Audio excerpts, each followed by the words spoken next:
Procedimiento para instalar y leer ángulos con teodolito o tránsito. Primero, colocar el tripié de forma vertical, soltar los tornillos que fijan las patas, levantar el plato del tripié a la altura de la barbilla y apretar de nuevo los tornillos fijadores de las patas.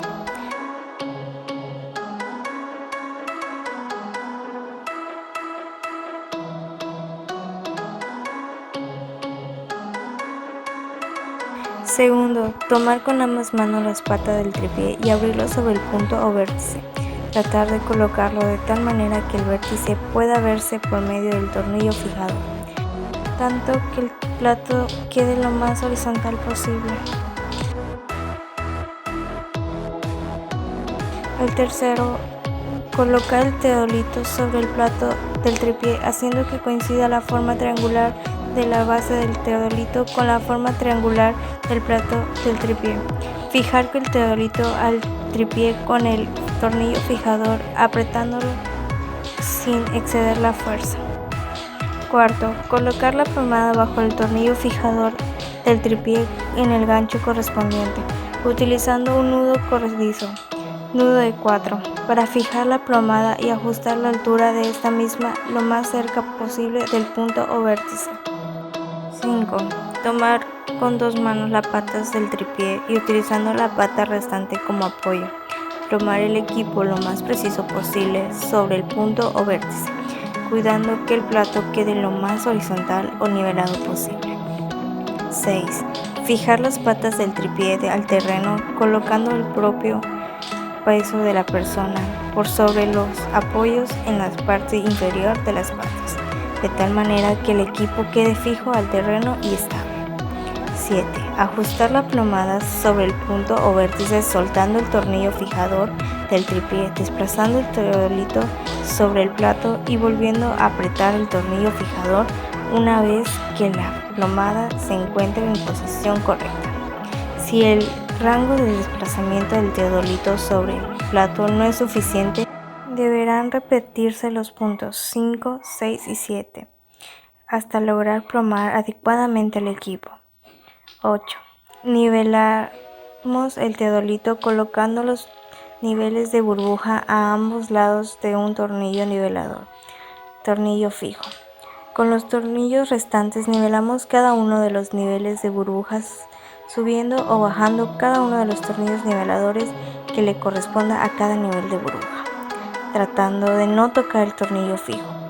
Una vez que queden niveladas ambas burbujas, giramos el teodolito de tal manera que se repita el mismo procedimiento, utilizando como tornillos fijos los otros dos tornillos niveladores.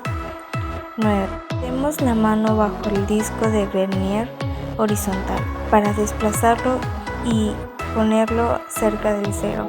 Posteriormente, apretamos el tornillo fijador de movimiento particular y con la ayuda del tornillo de movimiento particular y una lupa ajustamos hasta concluir en los discos de vernier horizontal el 0 y los 2 30 en el lado de los minutos. 10. Orientamos el equipo al norte magnético con la ayuda de la brújula, para lo cual quitamos el tornillo que asegura la brújula. Después giramos todo el equipo hacia el norte haciendo que coincida el 0 de la brújula con la aguja que apunta hacia el norte.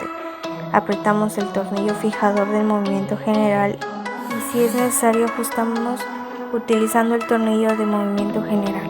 Este mismo procedimiento se aplica para colocar el equipo en ceros, tomando como referencia otra orientación distinta al norte magnético, con la diferencia que es necesario visar el punto de referencia y hacer los ajustes necesarios solamente utilizando los tornillos de movimiento general.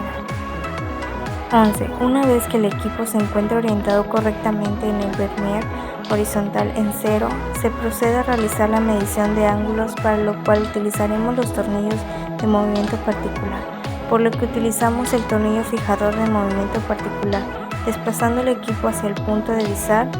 Cuando se encuentre cerca del punto, volvemos a apretar el tornillo fijador del movimiento particular y ajustamos visual hasta que quede exactamente en el punto visa utilizando el tornillo de movimiento particular. 12. Para leer los ángulos es necesario detectar en el vernier horizontal. ¿Cuál de las graduaciones corresponde al sentido que giramos el teodolito? Posteriormente, tomando como referencia el cero del disco superior, contamos los grados en el disco inferior, teniendo en cuenta que cada grado tiene una subdivisión de 30 minutos. Posteriormente, ubicamos el disco superior, donde se leen los minutos. ¿Cuál las graduaciones sigue siendo el mismo sentido que giramos el teodolito y procedemos a ubicar con la ayuda de la lupa la línea que coincide en los dos discos, el superior y el inferior, por lo que dicha línea representa los minutos que debe agregarse a la lectura realizando en el disco inferior.